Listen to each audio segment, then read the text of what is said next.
Note to self, I spent probably about 4 hours trying to reassemble this whole mechanism right in here. I could not get these holes. When these holes would line up, these would be off, 1/4 inch, I mean quite a bit. And those just didn't line up as well. Taking all of this and that, these clecos off, the clecos that go on the side here, and just riveted all this together, because it almost acted like this was too small a piece. Next time I assemble this again, install this first with clecos before installing clecos up here, around here, and on the... I installed most of my baggage area back in here, and the reason I did that is because the seat pans here are going underneath this baggage floor, and the baggage floor has pre-drilled holes that I need to drill down into the seat pan. Drilled, clecoed all these holes and these holes down there. Take the baggage area out, and 2 holes, or actually 3 holes already pre-drilled. I'm not going to use this one, but I will use this one, and I'll probably make a 3rd one here, just to access for wires and such that might come through here. This little part right here helps hold the seat pan, gives it a little support. I did rivet that, and that's this row of rivets right there, and it goes into the gear mount. Bases put back, I drilled 3 holes into here and put little grommets in there.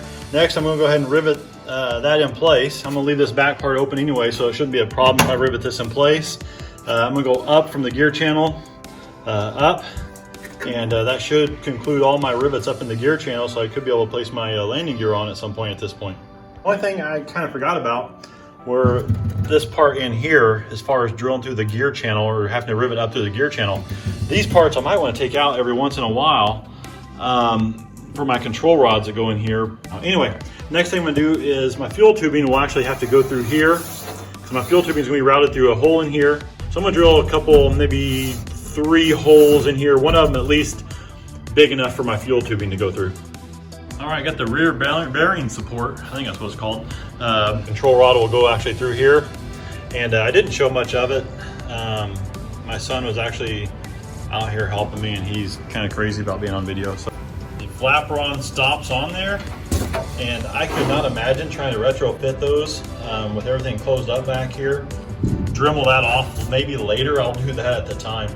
But I could not imagine fitting these afterwards, so I went ahead and fit those now, and hoping for the best. Drilled some random holes. I'll have fuel tubing and some electrical wires going through that area there. I figured to do that while he was working on that bearing support. The torque tube, that black tube you see in the middle here. I got that prime painted. I got it placed in the back of the rear torque tube support, and that's just resting in there. And then on the front side, it's just in this hole here. And I need to center that in the hole and then build up a front torque tube support. And here are the pieces to assemble the front torque tube bearing support, I guess.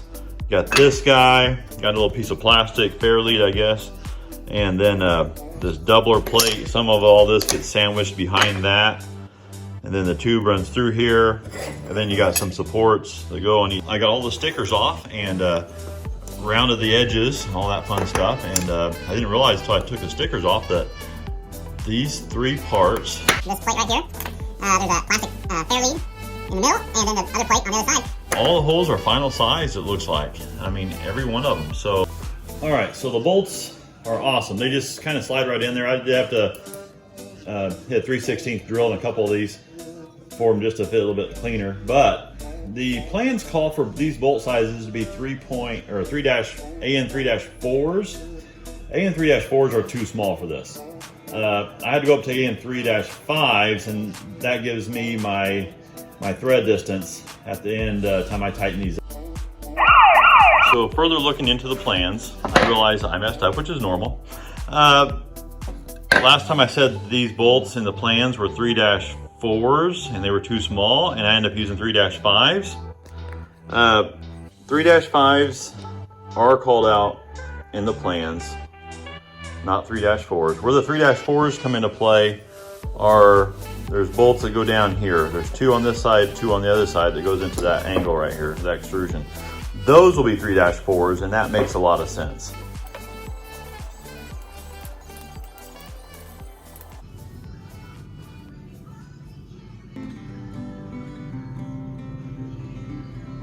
Now this torque tube needs to be in the center of that hole right there before I can place this bracket in place here.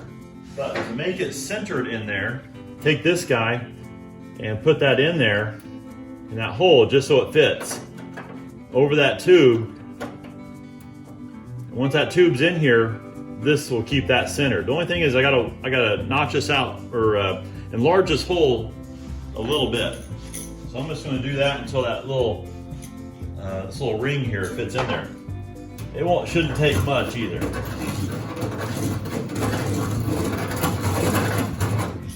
See what that does. That should get us pretty close. Yeah, because it wasn't too far off anyway. There we go. A bit more.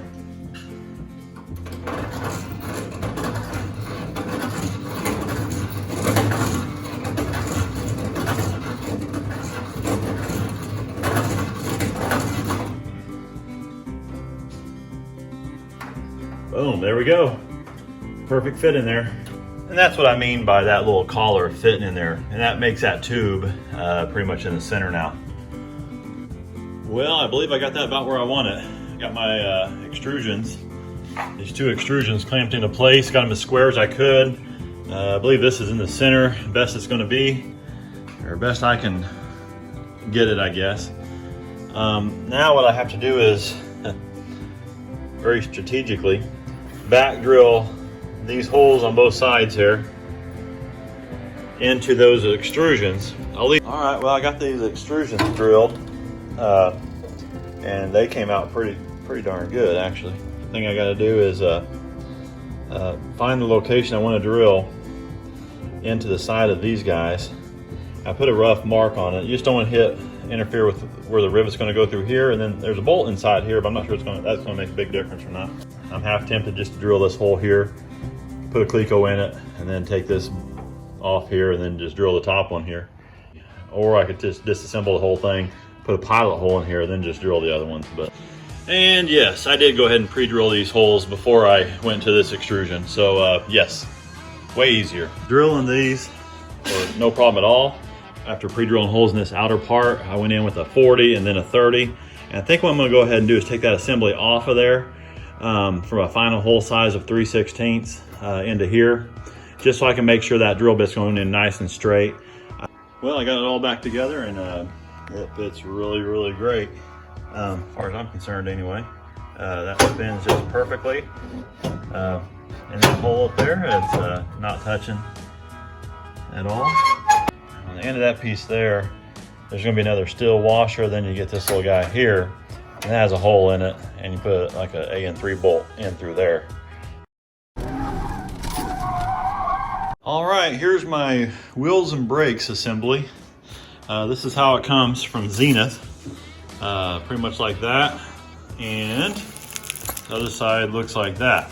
So I'm gonna have a tubeless tire, and I'm gonna try to split these rims apart, and if there's an O-ring that goes on that, the valve stem and everything, try to see if I can put the tire on here and put some air in it and make sure it holds pressure. This is for the two back tires, or the main tires. Here are the tires I'm using. They're Aero Classics, 21x8, 4-ply. Huge, they're not big, huge balloon, what I call balloon tires, the big bush tires, but they're a size bigger than the standard CruZer tires. Everything else, I'm not planning on putting the wheel pants on there. Just gonna put those tires on it and just go sightseeing. Well, I guess the first thing I had to do is take out this cotter pin from right here, take the guts out, unscrew this guy, and then you can go back to the other side. And I'm gonna take this whole center part would come out right now since I unscrewed this. So I'm gonna take the brakes apart. I'm gonna take these two screws out, and hopefully this will drop down and I can at least lift this part up, I'm hoping. All right, so I unscrewed these. Have really powerful lock nut washers on those. And then this guy came off. This goes up on there, and then this part right here has threads in it, the other part of the brake, and that will actually thread up into there. There, now this will be able to lift up out of here. Here's the axle. And down in there you got some bearings and stuff we'll probably eventually take out. In fact, I'm gonna see if these will pull out now. I'll just do this like it is now. These bearings go in like that. I'll put that face up there, maybe from that side. And these will come up over on this side. Now, you should be able to get to these guys. So I'm going to have to run to the store and get the right size. It's between a 20 and a 30. But according to mine, it's not either one of those. So it's something else. Well, I got some more Torx or the star bit sockets, and I could get a 27 to fit in there and be tight enough to unscrew this. I think another source said 30, but man, I cannot fit a T30 size in there at all. There's that. So this piece lifts up out of there like so, and it ends up exposing this guy.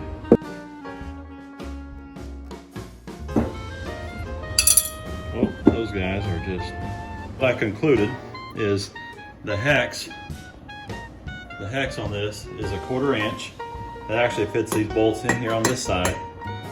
And the socket was 1/2 inch on this side. 1/2 inch socket, 1/4 inch hex bit. And these things are torqued on pretty good, so I actually had to move to a different table. I broke 3 of these loose. On this side, what comes off is a lock nut and a washer. It looks like one washer comes off of that. Did. I was reading on this, and the nuts actually are torqued to 100 inch-pounds. And it's all around it come out. These bolts probably don't come out, just the ones around it do. So we're going to break this in half here. We'll just kind of keep working our way like that.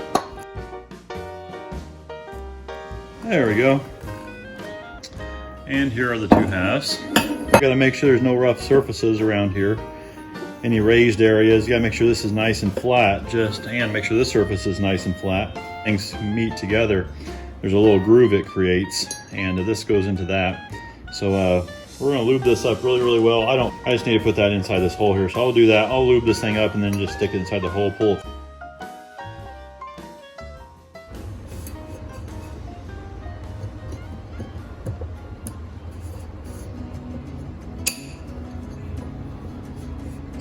There we go. Okay, so all I did at this point was put these guys together. I just tightened these snug, these 3, and those 3 bolts are the ones that are associated with this right here. I'm gonna wait and get this guy. I'm gonna try to get it in the groove in between the piece. You can kind of see the groove in there. That's where that rubber seal needs to go. So I'm gonna work on doing that. All right, so I'm not sure how well you can see that, but I got that ring, or that little, little ring, I guess, a little rubber ring seal around the inside that groove around the entire wheel here. I'm gonna go ahead and put the other bolts and nuts and everything onto the rim here. Just get it relatively snug, and then try to put some air in this thing, see what happens.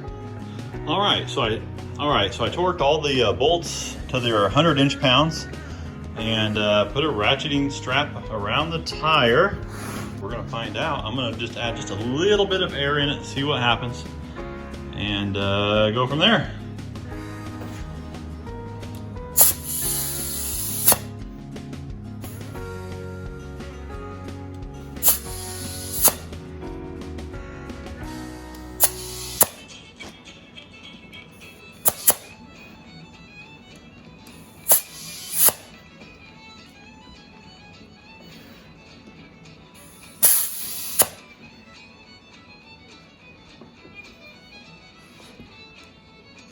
Alrighty.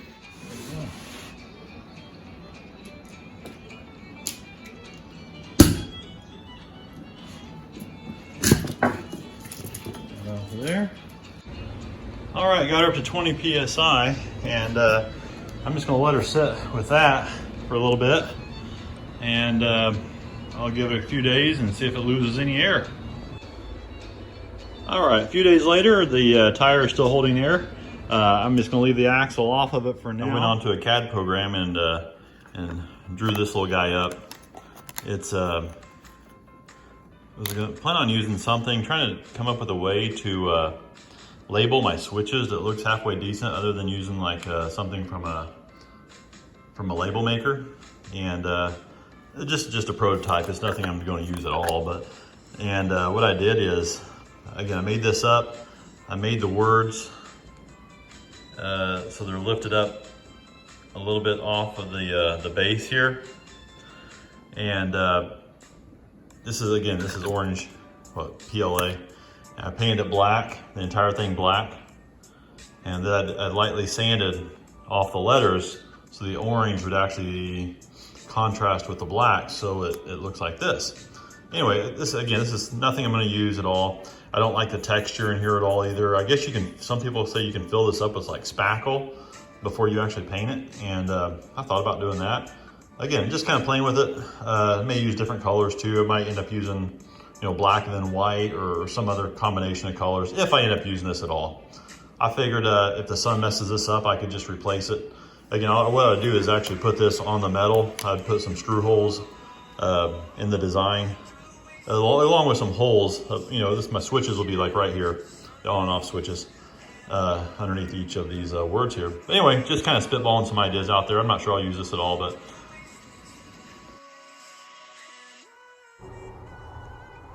All right, I have these holes a little bit smaller in that plastic fair lead back there, and even in the metal was several sizes smaller.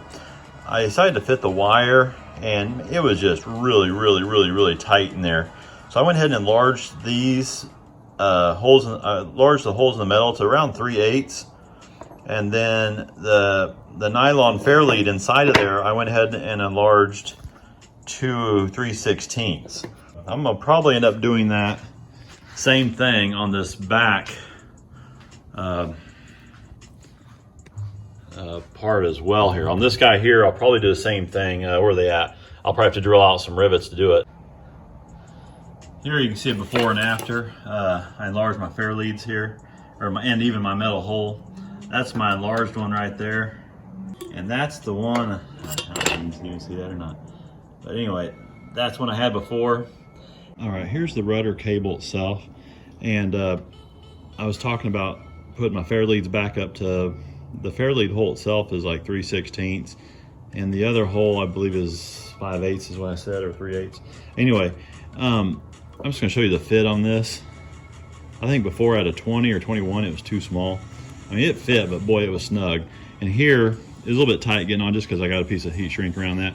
But right here, it's just enough where it's free flowing. I don't know if you can really appreciate that, but a little bit smaller than that, and it's a snug fit. So I think that's more acceptable than the other hole.